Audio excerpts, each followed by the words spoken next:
Yesterday we talked about the worst ways to get high, but today we're going even deeper. We're going to talk about the forbidden ways, the most cursed ways that you can smoke. I want you to tell me what you think the most cursed way to smoke is, because it actually might be on this list. Now, I do have 5 things for this list, and most of the things on the list I've done many times in the past, but I will never do again. Not even if the world is ending tomorrow and I have one of these as my options to get high. I'm just going to skip it and watch the world burn. The first one on the list, probably a lot of you already guessed. It was one of the comments I got on my last video a lot, and I didn't put it on the last list because I'm like, bro, this is cursed. Nobody should be doing this.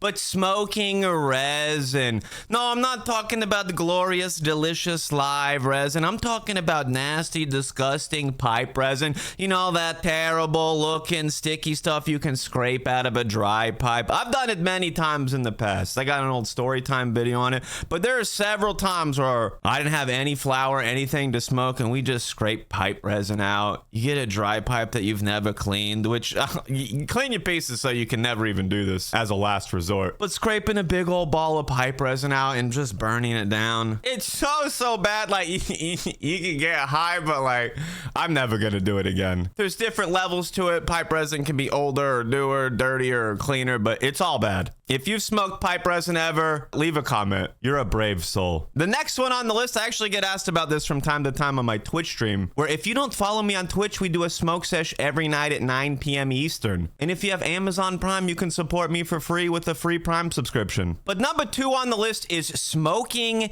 AVB. AVB stands for already vaped bud. No, it's not ABV for already been vaped, because what was already vaped? We got to have the AVB already vaped bud. Plus the acronym's not already being used by alcohol. But when you use a dry herb vape, a flower vape, after you're done with the flower, you have this crispy little brown material left over. It might have some flavor left in it. It might have some potency left in it, but you got most of it out. Most of the cannabinoids and terpenes have been thermally extracted through the process of vaping.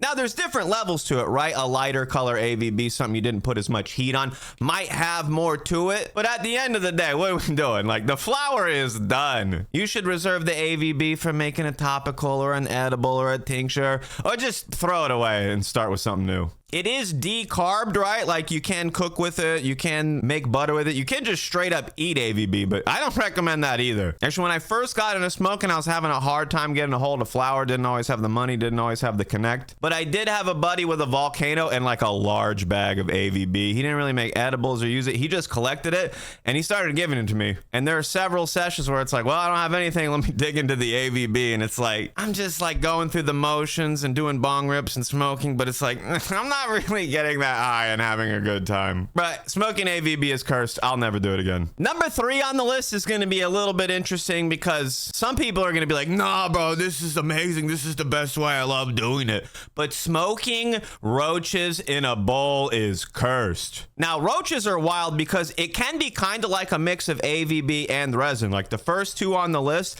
that last little bit on your joint, when you keep pulling hot smoke through it, that hot smoke can actually vaporize the flower. The cherry on your joint can create enough heat to vape the flower next to it. You know, the flower that it's not burning. So that joint tip can have this nice mixture of partially vaped flower. It can have a mix of resin buildup on it because you've just been pulling so much smoke through it. But it's usually like really crispy. You're gonna have a bit of ash in there in most cases.